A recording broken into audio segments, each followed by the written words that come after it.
میں بلا کسی تاخیر آج کے اس پروگرام کے صدر فضیلت الشیخ علی مرتضیٰ الفیدی حفظہ اللہ مدرس جامعہ اصلاح المومنین برہیٹ کو صدارتی کلمات پیش کرنے کے لیے دعوت سخن دیتا ہوں۔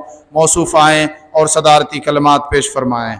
ان الحمد للہ نحمده ونستعینه ونستغفره ونعوذ باللہ من شرور انفسنا ومن سیئات اعمالنا من يهده الله فلا مضل له ومن يضلل فلا هادي له واشهد ان لا اله الا الله وحده لا شريك له واشهد ان محمدا عبده ورسوله يا ايها الذين امنوا اتقوا الله حق تقاته ولا تموتن الا وانتم مسلمون يا ايها الناس اتقوا ربكم الذي خلقكم من نفس واحده وخلق منها زوجها وبث منهما رجالا كثيرا ونساء واتقوا الله الذي تساءلون به والارحام ان الله كان عليكم رقيبا يا ايها الذين امنوا اتقوا الله وقولوا قولا سديدا يصلح لكم اعمالكم ويغفر لكم ذنوبكم ومن يطع الله ورسوله فقد فاز فوزا عظيما اما بعد فان خير الحديث كتاب الله وخير الهدي هدي محمد صلى الله عليه وسلم وشر الأمور محدثاتها وكل محدثة بدعة وكل بدعة ضلالة وكل ضلالة في النار أعوذ بالله من الشيطان الرجيم بسم الله الرحمن الرحيم قل هو الله أحد الله الصمد لم يلد ولم يولد ولم يكن له كفوا أحد۔ آج کے اس نہایت ہی معقول اور موزوں پروگرام میں شرکت فرما علاقائی علماء کرام بالخصوص ضلعی جمعیت اہل حدیث کے امیر محترم فضیلت الشیخ محی الدین سنابلی اور ان کے رفقاء مقامی جمعیت اہل حدیث برہیٹ کے ذمہ داران اور سامنے تشریف فرما بزرگان دین، آپ تمام حضرات کا اس پروگرام میں خیر مقدم اور اہلاً سہلاً مرحباً کہتا ہوں۔ آپ کا آنا مبارک ہو، آپ کا بیٹھنا مبارک ہو، آپ کا سننا مبارک ہو۔ اللہ رب العالمین ہمارے بیٹھنے، سننے اور وقت لگانے کو قبول فرماوے، آمین۔ برادران اسلام، خواتین ملت، ہماری مائیں اور بہنیں، کئی خطابات ہمارے سامنے ہو چکے ہیں۔ مجھے صدارتی کلمات پیش کرنے کے لیے دعوت دی گئی ہے، اور لفظ صدر جو خود میں اس کا لائق اور مستحق نہیں سمجھتا، لیکن آپ حضرات کا حسن ظن میں اللہ رب العالمین سے دعا کرتا ہوں کہ جیسے میں کھرا اتر سکوں، آمین۔ مجھے ایک ٹاپک، ایک مضمون دیا گیا تھا بولنے کے لیے، وہ ہے توحید اور اس کے تقاضے۔ بہت ہی بنیادی موضوع ہے، اور اس مضمون کے لیے علماء کرام کو گھنٹوں چاہیے، لیکن مختصر وقت میں کچھ باتیں عرض کرنی ہیں۔ توحید یہ عربی کا لفظ ہے جس کا مفہوم ہے ہماری اپنی زبان میں، اپنی بھاشا میں، افراد اللہ رب العالمین کو ایک جاننا،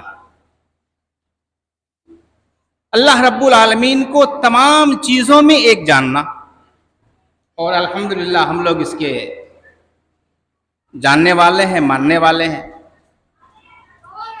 اور اللہ رب العالمین کو ایک جاننا، آپ کہیں گے یہ پھر کون سی بڑی بات ہے؟ اللہ تو ایک ہے، لیکن اسی میں سب سے بڑی بات ہے، اب تک توحید کو ہی لوگ سمجھ نہیں پائے ہیں۔ ہم میں سے بھی بہت سارے لوگ اللہ رب العالمین کی وحدانیت کو کما حق کو سمجھ نہیں پائے ہیں۔ تو مختصر وقت میں سمجھیے کہ اللہ رب العالمین ہی ایک ہے، وہی ہمارا رب ہے، وہی سارے جہان کا خالق ہے، مالک ہے، رازق ہے، رزق داتا ہے، روزی رساں ہے، بیماری اور شفایابی کا مالک ہے۔ اللہ رب العالمین ہی سب کچھ ہے۔ اب اللہ رب العالمین جب سب کچھ ہے تو اسی کو تو ربوبیت کہتے ہیں۔ یہی ہے توحید ربوبیت کی ایک قسم کہ اللہ رب العالمین کو رب ماننا۔ اللہ پالنہار ہے، سب کچھ کرنے والا ہے۔ اب اللہ رب العالمین جب رب ہے تو اس کا لازمی نتیجہ یہ ہے کہ یہ سر جھکے تو اسی کے سامنے جھکے، یہ گردن جھکے تو اسی کے سامنے جھکے، یعنی اب عبادت کا لائق بھی اللہ رب العالمین کو مان لینا، یہ توحید الوہیت ہے۔ اور اللہ رب العالمین کے جتنے نام ہیں اسماء حسنی، ہم لوگ عام طور پر جانتے ہیں کہ اللہ رب العالمین کا 99 نام ہے، لیکن اللہ رب العالمین کا ایک ہی نام ہے لفظ اللہ، باقی سارے کے سارے نام صفاتی نام ہیں۔ تو 99 نام ہمارے یہاں مشہور ہے، قاعدہ پڑھنے والے بھی قاعدہ کے آخری حصے میں یا اللہ یا رحمان ہو، یہ سب بہت سارے ہمارے عوام الناس کو یاد ہے۔ بہرحال اللہ رب العالمین کا صرف 99 نام ہی نہیں ہے، بلکہ اس سے زیادہ بھی اللہ رب العالمین کے صفاتی نام ہیں۔ کچھ لوگوں نے 200، 250، 300 تک اس کو شمار کیا ہے۔ لیکن اللہ رب العالمین کا جو نام ہے، قرآن و حدیث میں جس نام کے ساتھ اللہ رب العالمین کا ذکر آیا ہے، اسی نام کے ساتھ اس کو پکارنا، یہ توحید اسماء و صفات ہے۔ ہر ایک کے لیے دلائل قرآن سے اور حدیث سے موجود ہیں، لیکن میں ادھر نہیں جاتا۔ اللہ رب العالمین کو ایک جاننا، اللہ رب العالمین کو ایک ماننا، یہ دیکھیے جاننا اور ماننا۔ جب ہم جان لیے کہ اللہ رب العالمین ایک ہے تو اب ہم اس کو ماننا بھی پڑے گا، اور ماننے کا مطلب یہ ہوا کہ یہ گردن، یہ پیشانی جھکے تو اسی کے سامنے جھکے۔ میرے بھائیوں، اسی دعوت کو دنیا کے ایک ایک بندے تک پہنچانے کے لیے اللہ رب العالمین نے نبیوں اور رسولوں کا ایک لمبا سلسلہ شروع کیا۔ وَلَقَدْ بَعَثْنَا فِي كُلِّ أُمَّةٍ رَسُولًا أَنِ اعْبُدُوا اللَّهَ وَاجْتَنِبُوا الطَّاغُوتَ۔ اور ایک دوسری جگہ ہے وَلِقَوْمٍ حَادٍ، جتنی قوم ہے ہر قوم کے پاس اللہ رب العالمین نے ایک ہدایت دینے والا، راستہ بتلانے والا بھیجا۔ یہاں پر اس کو چھوڑ کے بریکٹ میں ایک بات بتاتا ہوں۔ جس اسلام کے ہم لوگ ماننے والے ہیں، ہم لوگ سمجھتے ہیں کہ یہ اسلام 1450 سال پہلے جناب محمد رسول اللہ صلی اللہ علیہ وسلم ہی سے چلا ہے۔ یہیں پر سب سے بنیادی غلطی ہے۔ ٹی وی ڈیبیٹ اور دیگر جگہوں پر جب مذاہب کا تقابل ہوتا ہے، اپنے اپنے مذہب کی بات لوگ کرتے ہیں کہ کون سا مذہب سب سے پرانا، تو لوگ کہتے ہیں اسلام تو 1400-1500 سال پہلے ہی آیا مکہ کے سرزمین میں۔ یہ سب سے بھیانک یہ بھول ہے۔ یہ آواز اس مسجد کے در و دیوار سے لے کر پورے برہیٹ کے جہاں جہاں تک جا رہی ہے، اور اگر بھولے بسرے آپ اس آواز کو سن رہے ہوں تو اپنے دماغ کو صاف کر لیجئے کہ یہ اسلام اتنا ہی پرانا ہے جتنا پرانا اس دنیا کے اندر یہ انسانیت ہے۔ انسانیت جتنی پرانی ہے، آدمی جتنا پرانا ہے، اتنا ہی پرانا یہ اسلام اور یہ دین ہے۔ آدم علیہ السلام سب سے پہلا انسان ہے، یہ تو سب کو جانتے ہیں۔ تو آدم علیہ السلام پہلا انسان ہے، اور آدم علیہ السلام کو اللہ رب العالمین نے نبی بنایا تھا۔ اب جب وہ پیغمبر تھے اللہ کے، جب وہ نبی تھے، تو پھر ان کے پاس کون سا دین تھا؟ ان کے پاس یہی دین تھا، ان کے پاس یہی اسلام تھا، ان کے پاس یہ اللہ رب العالمین کی وحدانیت تھی۔ ایک اللہ رب العالمین کے آگے سر جھکانا وہ جانتے تھے، اور اسی کی وہ تبلیغ بھی کرتے تھے۔ اس لیے اسلام اتنا ہی پرانا ہے، یہ دین اتنے ہی پرانے زمانے سے چلا آ رہا ہے جب سے اس دنیا کے اندر انسان آباد ہے، آدمی آباد ہے۔